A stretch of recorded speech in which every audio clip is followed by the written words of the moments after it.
அந்த பயிற்சியில் இந்த ஃபார்மை கொடுத்துருக்காங்க. இப்போ இந்த ஃபார்ம் என்னன்னா, நம்மலாம் வந்து எஸ்ஐஆருங்கிறது என்ன புரிஞ்சிருக்கிறோம் அப்படின்னா, ஏற்கனவே ஒரு ஓட்டர் லிஸ்ட் இருக்குது. காலங்காலமாக அந்த ஓட்டர் லிஸ்ட்டை வந்து நம்ம அப்டேட் பண்ணிக்கிட்டு இருக்காங்க. அதில் இறந்து போனவர்கள் பெயர் நீக்கப்படுகிறது, புலம்பெயர்ந்தவர்கள் பெயர் நீக்கப்படுது. இல்லை ஒருத்தரே வந்து ஒரு ஊரில் ஓட்டு வச்சுக்கிட்டு இன்னொரு ஊருக்கு போய் அங்கே ஓட்டு வச்சுக்கிட்டாங்கன்னா அவங்களே எழுதி கொடுக்குறாங்க, இல்லை சம்பந்தம் படாதவங்க கூட எழுதி கொடுக்குறாங்க, அப்போ ஓட்டு நீக்கப்படுது. அப்போ ஒரு ஏற்கனவே இருக்கிற ஓட்டர் லிஸ்ட் இப்போ தான் 2024 தேர்தலுக்கு வந்து அப்டேட் ஆகிருக்குது. அதுக்கப்புறம் பஞ்சாயத்து தேர்தல் தமிழ்நாட்டில் நடத்தக்கூடிய ஒரு சூழல் இருந்ததுனால பஞ்சாயத்து தேர்தலுக்கு ஒரு 4-5 மாதத்துக்கு முன்னே இப்போ நமக்கு வந்து வேட்பாளர் பட்டியலை நம்ம வந்து புதுப்பிச்சு கொடுத்துருக்காங்க. இப்போ நம்மளுடைய புரிதல் எஸ்ஐஆரை பொறுத்த வரைக்கும் என்னவா இருக்குதுன்னா, இந்த வேட்பாளர் பட்டியலில் நம்மளுடைய பேர் ஆல்ரெடி இருக்குது அப்படின்னா நம்ம இதை பற்றி கவலைப்பட வேண்டியதில்லை. வரை வாக்காளர் பட்டியலில் ஒருவேளை நம்ம பேரை வேணும்னே எடுத்து விட்டாங்கன்னா அப்போ போய் வந்து நம்ம பார்க்கணும், நம்ம புரிஞ்சிருக்கோம். அதுவே வந்து அப்படி எடுத்து விடுறதுக்கான அதிகாரம் தேர்தல் கமிஷனுக்கு கிடையாது. ஆனால் பீகாரில் கிட்டத்தட்ட 65 லட்சம் ஓட்டை அவங்க எடுத்து விட்டு ஒரு பீகாரே ஒரு பெரிய பிரளயமாகி உச்சநீதிமன்றத்தில் அந்த வழக்கு இன்னும் நடக்குது. ஆனால் உண்மை வந்து அப்படி அல்ல. இந்த மாதிரி ஒரு ஃபார்மை வந்து தேர்தல் கமிஷன் கொடுக்க போறாங்க. யாருக்கு கொடுக்க போறாங்கன்னா, தமிழ்நாட்டில் 6,36,00,000 ஓட்டர்ஸ் இருக்காங்க. இந்த 6,36,00,000 ஓட்டர்ஸுக்கும் இந்த மாதிரி ஒரு ஃபார்ம் வந்து கைக்கு கிடைக்கும். இந்த ஃபார்ம்ல என்ன இருக்குதுன்னு பார்த்தீங்கன்னா, இதுல வந்து வாக்காளருடைய பெயர், வாக்காளரின் புகைப்பட அடையாள அட்டை எண், முகவரி, வரிசை எண், பாகம் எண் மற்றும் பெயர், சட்டமன்ற நாடாளுமன்ற தொகுதியின் பெயர், மாநிலம், தற்போதைய புகைப்படம், ஒரு பார்கோட் இருக்கு. அதுக்கப்புறம் இந்த டேட்டாவை நம்ம ஃபில்அப் பண்ணும். பிறந்த தேதி, ஆதார் எண் நமக்கு விருப்பம் இருந்தால் ஃபில்அப் பண்ணலாம், கைபேசி எண், தந்தையின் பாதுகாவலரின் பெயர், தந்தையின் பாதுகாவலரின் வாக்காளர் புகைப்பட அடையாள அட்டை எண், தாயாரின் பெயர், தாயாளர் வாக்காளர் புகைப்படம் அடையாள அட்டை எண் இருந்தால் ஃபில்அப் பண்ணலாம், துணைவரின் பெயர் இருப்பின் துணைவரின் வாக்காளர் புகைப்பட அடையாள அட்டை எண் இருந்தா, உங்களுக்கு ஹஸ்பண்டோ இல்லை ஒய்ஃபோ இருந்தா. ஸோ இதுதான் டேட்டா. ஸோ இந்த டேட்டாவை நீங்கள் ஃபில்அப் பண்ணால் ஒரு வாக்காளர் அடையாள அட்டைக்கான ஒரு வாய்ப்பு இதில் இருக்குது. இதற்கப்புறம் அதற்கு கீழே ஒரு டேட்டா கொடுத்துருக்காங்க. அது என்ன அப்படின்னா, முந்தைய சிறப்பு தீவிர திருத்தத்தில் உள்ள வாக்காளர் பட்டியலில் உள்ள வாக்காளரின் விவரங்கள். முந்தைய சிறப்பு சீர்திருத்தம் எப்போ நடந்திருக்குது? 2002 நடந்திருக்குது. அதில் பார்த்தீங்கன்னா வாக்காளரின் பெயர், வாக்காளரின் புகைப்பட அடையாள அட்டை எண் இருந்ததுன்னா, உறவினரின் பெயர், உறவு முறை, மாவட்டம், மாநிலம், சட்டமன்ற தொகுதியின் பெயர், சட்டமன்ற தொகுதியின் எண், பாகம் எண், வரிசை எண் இது இருக்கு. இது வந்து இது எது கேட்குறீங்க?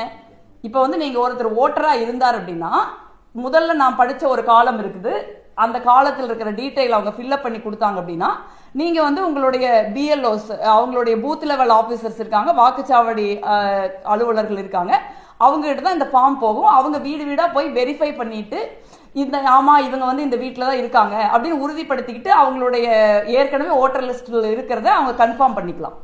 ஆனால் அதுக்கு போதுமான டீட்டெயிலை நீங்கள் வாங்கிடுறீங்க. எதுக்கு 2002 ஓட்டு போட்ட ஒருத்தருடைய டீட்டெயிலு, அவங்களுடைய உறவு முறையெல்லாம் நீங்கள் கேட்குறீங்க?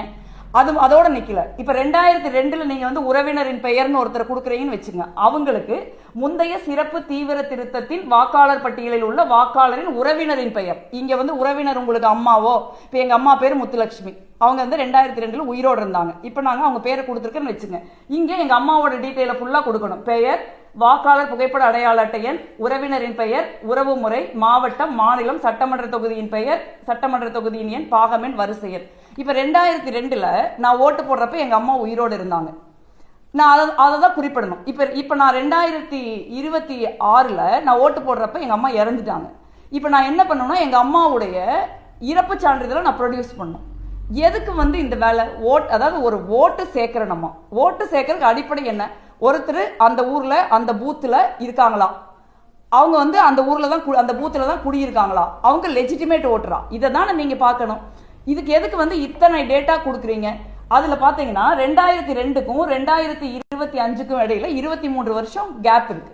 இப்போ 2002 ஒருத்தர் ஓட்டு போட்டிருந்தாருன்னா அவர் 2024 இப்போ பாராளுமன்ற தேர்தலையும் அவங்க ஓட்டு போட்டிருப்பாங்க. ஸோ அவங்களுக்கு வந்து வெறும் ஒரு அப்டேட்டட் புகைப்படம் மட்டும் கொடுத்தா போதும்னு சொல்றாங்க. இப்போ 2002 ஒருத்தர் ஓட்டு போடலைன்னு வச்சுக்கோங்க, 2002 ஓட்டு போடல, அதுக்கப்புறம் வந்து போட்டிருந்தாரு அப்படின்னா, நீங்க வந்து அவங்கள கிட்டத்தட்ட அவங்க என்ன பண்றாங்கன்னா குடியுரிமை செக் பண்றாங்க. அதற்கான சான்றிதழ், அதற்கான வாய்ப்பு தான் இது. சாதாரணமா ஒருத்தருடைய ஓட்டை நீக்கவோ சேர்க்கவோ இன்னைக்கு அவர் என்னமா இருக்காருன்னு பார்த்தா போதும். அவங்க அந்த பொண்ணு அந்த பெண் என்னவா இருக்காங்க, அந்த ஆண் என்னவா இருக்காங்கன்னு பார்த்தா போதும். 2002 போய் எதுக்கு பாக்குறீங்க? அதற்கப்புறம் வந்து எதுக்கு 2002 யார் உறவினரா இருந்தாங்க அவங்களுடைய டீடைல்ஸ் எல்லாம் நீங்க கேக்குறீங்க. அப்ப பேசிக்கலா இது வந்து ஒரு வாக்காளர் தீவிர திருத்தம்ங்கிற பெயர்ல ஒருவருடைய குடியுரிமையை வந்து தேர்தல் கமிஷன் நம்மளுடைய அனுமதி இல்லாமல் சட்டத்திற்கு விரோதமாக இவங்க இதை செய்யறாங்க. ஏன்னா குடியுரிமை செக் பண்ண வேண்டிய அதிகாரம் வந்து உள்துறை அமைச்சக ஒன்றிய உள்துறை அமைச்சகத்துக்கு தான் இருக்கு, எலெக்ஷன் கமிஷனுக்கு கிடையாது. இதுதான் வந்து பிரச்சனைக்குரிய விஷயமா பீகார்ல இருந்தது. நீங்க குடியுரிமை செக் பண்றதுக்கான அதிகாரம் உங்களுக்கு கிடையாதுன்னு நம்ம சொன்னதுனால இப்ப அதை சொல்லாம வந்து தமிழ்நாடு உட்பட 12 மாநிலங்கள்ல இந்த வேலை செய்யறாங்க. இப்ப நான் சொன்ன அந்த 6,36,00,000 பேர் தமிழ்நாட்டில் நம்ம இருக்கிறோம்ல, இவங்க 6,36,00,000 பேரும் இந்த பேப்பரை கொண்டு போய் எலெக்ஷன் கமிஷன் உங்களுக்கு கொடுப்பாங்க வீட்டுல. அதை வந்து நீங்க கொண்டு போய் கொடுத்தாதான் உங்களுக்கு வரைவு வாக்காளர் பட்டியலில் ஓட்டு வரும். இப்ப இந்த பேப்பரை நீங்க கொடுக்கல அப்படின்னா, இதுல இருக்கிறத உங்களால ஒழுங்கா ஃபில் பண்ண முடியல அப்படின்னா, உங்களுக்கு டெத் சர்டிபிகேட் 2002 இப்போ இருந்த உங்களோட உறவினர் உயிரோடுல நீங்க டெத் சர்டிபிகேட் எடுக்கல அப்படின்னா இந்த ஃபார்ம் வந்து முறையாக ஃபில் பண்ணப்படாததா கருதி இதை ரிஜெக்ட் பண்ணிடுவாங்க. ஒண்ணு. ரெண்டாவது, இந்த ஃபார்மை வந்து நீங்க ஜெராக்ஸ் எடுக்க முடியாது. இப்போ ஒருக்கா தப்பா எழுதிடுறீங்க, 2 டைம் தப்பா போயிருது, உங்களுக்கு எழுத படிக்க தெரியல, உங்களுக்கு யாரும் ஹெல்ப் இல்லை அப்படின்னு சொன்னா இந்த ஃபார்ம் உங்களால எழுத முடியல அப்படின்னா இந்த பேப்பர் நீங்க திருப்பி கொடுக்க முடியாது. அப்போ திருப்பி நீங்க ஜெராக்ஸும் எடுக்க முடியாது, அவங்களும் உங்களுக்கு தரமாட்டாங்க. ஸோ பொதுவாகவே தேர்தல் ஆணையத்தினுடைய நோக்கம் என்ன அப்படின்னா, எவ்வளவு முடியுமோ அவ்வளவு வாக்காளர்களை வாக்காளர் பட்டியலிருந்து நீக்கிறது தான் இதனுடைய நோக்கமா இருக்குதே ஒழிய வாக்காளர் உரிமையுள்ள வாக்காளர்களை முறைப்படி சட்டத்திற்குட்பட்டு சேர்க்கணும் அப்படிங்கிற எண்ணமா தெரியல. இது வந்து ரொம்ப அதிர்ச்சி அளிக்கக்கூடிய ஒரு விஷயமா இருக்கு. இது வந்து தமிழ்நாட்டு மக்கள் தெளிவா புரிஞ்சுக்கணும். இதனாலதான் இந்தியா கூட்டணி காங்கிரஸ், திமுக உள்ளிட்ட கட்சிகள் இன்னைக்கு வந்து அனைத்து கட்சி கூட்டத்தை நம்ம கூட்டியிருக்கோம். அதனாலதான் நம்ம இந்த SIR இந்த வாக்காளர் வாக்காளர் பட்டியல் சிறப்பு திருத்தத்தை கடுமையா எதிர்க்கிறோம். நம்மளுடைய மாநிலத்துல வந்து நம்மளுடைய வாக்குரிமையை நீங்க மீண்டும் உறுதி செய்யணும் சொல்றதுக்கு யாரு தேர்தல் கமிஷன்? இந்த ஊர்ல நம்ம பிறந்து வளர்ந்து நம்ம முன்னோர்கள் பிறந்து வளர்ந்துருக்காங்க. நம்ம இந்த ஊர்ல வாழ்ந்துகிட்டு இருக்கிறோம், இந்த பூத்துல இருக்கோம். அதுக்கு வந்து காலங்காலமா நம்ம பூத்துல தான் இருக்கிறோங்கிறதுக்கு எத்தனையோ வாக்காளர்கள் பட்டியல நம்ம பேர் இருந்திருக்கு. ஒவ்வொரு முறையும் வாக்காளர் பட்டியல்ல சேர்த்தல் நடக்குது, நீக்கல் நடக்குது, நம்ம எல்லாம் ஓட்டு போடுறோம். இப்ப எதுக்கு வந்து நீங்க தமிழ்நாட்டில் இருக்கிற 6,36,00,000 பேரும் புதுசா வந்து இந்த பேப்பரை ஃபில்அப் பண்ணி கொடுத்தாதான் உங்களுக்கு ஓட்டு, இல்லைன்னா உங்களுக்கு ஓட்டு இல்லை அப்படின்னு சொல்றதுக்கு இந்திய தேர்தல் ஆணையத்திற்கு என்ன அதிகாரம் இருக்கிறது? இந்திய தேர்தல் ஆணையம் பாஜகவினுடைய கைப்பாவையாக மாறி இந்த மாதிரி ஒரு நியாயமான வெளிப்படையான ஒரு தேர்தல் நடத்துறதை வந்து சிதைச்சுக்கிட்டு இருக்காங்க. இந்திய ஜனநாயகத்தினுடைய அடிப்படையை நம்ம ஒவ்வொருத்தரும் வந்து நம்ம நம்புறோம். இந்தியாவில் வந்து தேர்தல் வந்து நேர்மையா தான் நடக்குது, நியாயமா தான் நடக்குது. நம்ம ஓட்டு போட்டு தான் ஒரு அரசாங்கம் ஜெயிக்கவோ இல்லை ஒரு கட்சி தோக்கவோ வந்து செய்யறாங்க அப்படிங்கிற நம்மளுடைய முழுமையான ஒரு நம்பிக்கையை சிதைப்பதற்குரிய வேலையை இந்த எலெக்ஷன் கமிஷன் செய்யுது. எவ்வளவோ பேர் வந்து படிக்காத எழுத படிக்க தெரியாத மக்கள் இருக்காங்க. எவ்வளவோ மக்கள் வந்து அன்னைக்கு காலையில வேலைக்கு போனாதான் அன்னைக்கு சாப்பாடு, ஞாயிற்றுக்கிழமை கூட நிக்காம வேலைக்கு போற எத்தனையோ குடும்பங்கள் நமக்கு அரூர்லயே இருக்காங்க. ஸோ இவங்க எல்லாரும் வந்து எப்படி திருப்பி கொடுப்பாங்க? இவங்க எல்லாருக்கும் எப்படி இது எழுத தெரியும்? எல்லாரும் வந்து 2002க்கும் இப்ப இருக்கிற தேர்தலுக்கு இடையில டெத் சர்டிபிகேட் கொடுக்க வேண்டிய தேவை ஏற்பட்ட எங்க டெத் சர்டிபிகேட் போவாங்க? இப்ப வந்து ஒருத்தருக்கு சொத்து இருக்கு, அம்மா பேர்லயோ அப்பா பேர்லயோ, அந்த சொத்தை இவங்க இன்னொருத்தரோட பேருக்கு மாத்துறதுக்காக மகனோ மகளோ அந்த டெத் சர்டிபிகேட்டை வாங்கியிருப்பாங்க. சொத்தே இல்லாத ஒருத்தர் எதுக்கு போய் டெத் சர்டிபிகேட் வாங்க போறாங்க? அவங்க வாங்காம தான் விட்டுருப்பாங்க. இப்ப 20 வருஷத்துக்கு முன்ன ஒருத்தர் வந்து இறந்து போயிருந்தாங்க அப்படின்னா அவங்களுக்கு டெத் சர்டிபிகேட் வாங்கல அப்படின்னா இப்ப போய் டெத் சர்டிபிகேட் வாங்கணும்.